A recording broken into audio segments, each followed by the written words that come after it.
There's a twisty little road in the coalfields of eastern Kentucky, and you'll probably never take it if you have somewhere to go, because it doesn't really go anywhere. It runs between Raccoon and Kimper, Kentucky, but today it had something to say. This is Kentucky Route 3418. I wrote it on Thursday, April 16th, 2026.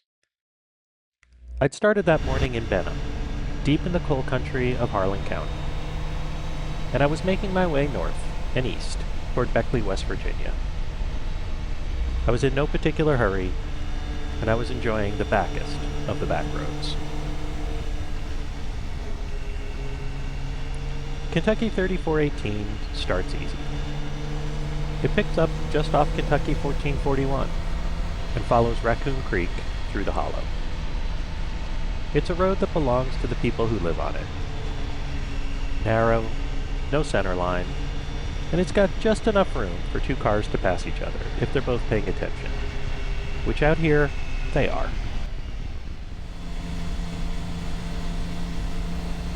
After a right turn, the road changes its name and its character. Raccoon Road becomes Ridgeline Road, and it earns the name.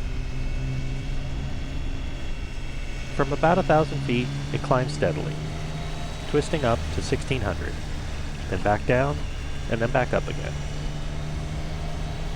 Through the forest, past a handful of homes, and through the kind of terrain that reminds you eastern Kentucky is not flat country.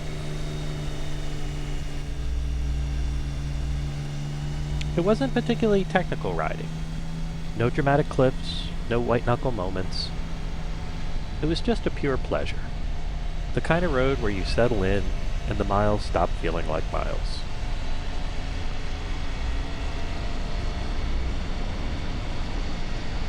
I didn't see another rider. I'd barely even seen another vehicle. Whatever programming told my GPS to put me on this road, it did me a favor. Please enjoy a bit of this road in silence, and I'll be back in a few minutes.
About 9 miles in, I saw the sign.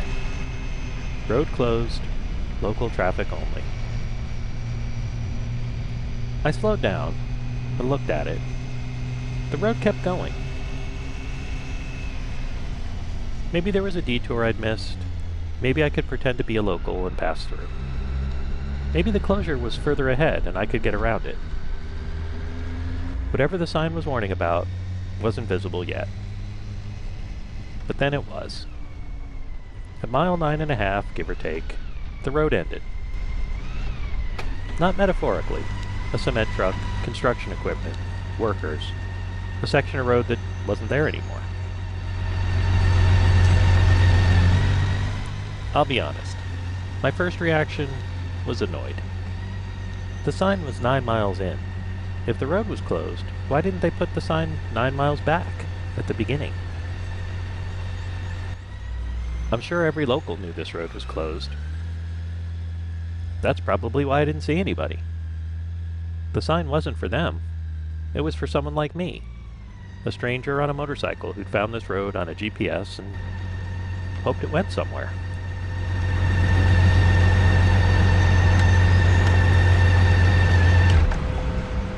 I sat there for a moment, doing the math that you do when you realize you've ridden 10 miles into a dead end.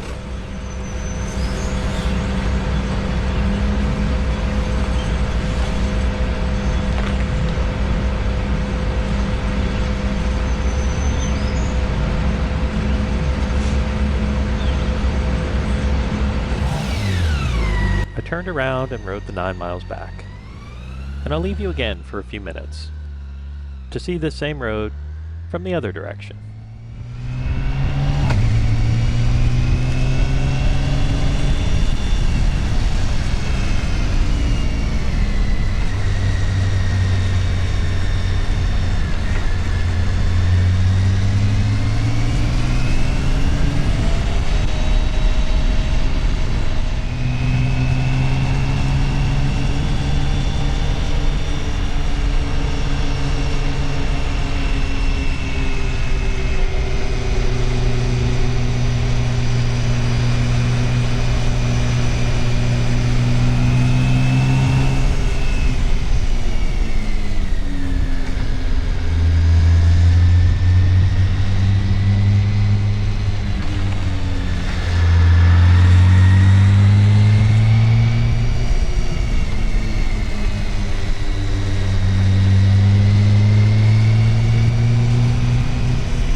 Somewhere on the way back, annoyed became content.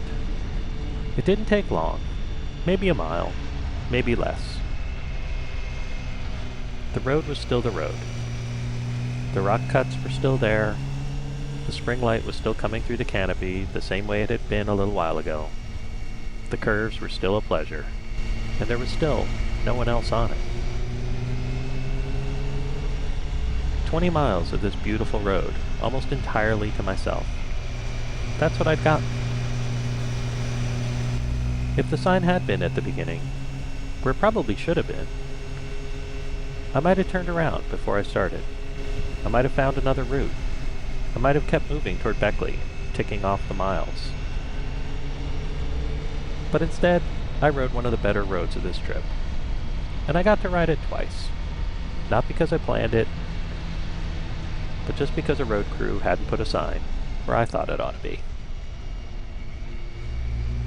But you know, if I was really trying to get from point A to point B, I wouldn't be on this motorcycle, on this trip, on this road.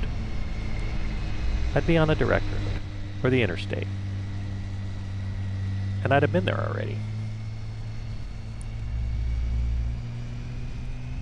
The closed sign wasn't a problem.